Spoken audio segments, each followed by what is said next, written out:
Hello viewers, আজকে গুরুত্বপূর্ণ একটি বহু নির্বাচনী শিখবো। চলো দেখি।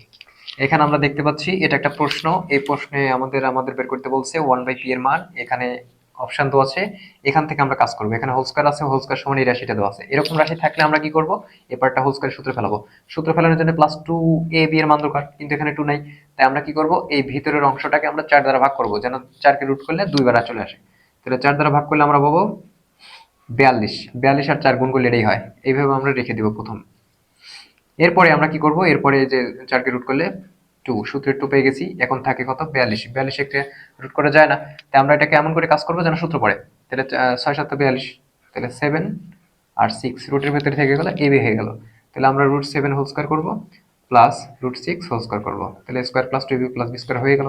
এখন এইটার এটা যোগ করলে কত হয়, 13 হয়। আমাদের সূত্র মিলে গেছে, √7 প্লাস √6 উভয় পক্ষে হোল স্কয়ার যদি কাটা দিই, তাহলে আমরা p সমান পাই √7 প্লাস √6। এখন 1/p এর মান যদি বের করতে চাই, তাহলে 1/p সমান সমান আমরা পাবো এর বিপরীত চিহ্ন যুক্ত। তাহলে √7 মাইনাস √6। আরেকটা জিনিস খেয়াল করবো, এর নিচে আমরা কি করব, এই এদের ব্যবধান করব। 7 থেকে 6 বাদ দিলে 1, একের তো কোনো প্রয়োজন নেই, তাই আমাদের আনসার হবে এটা। ওকে।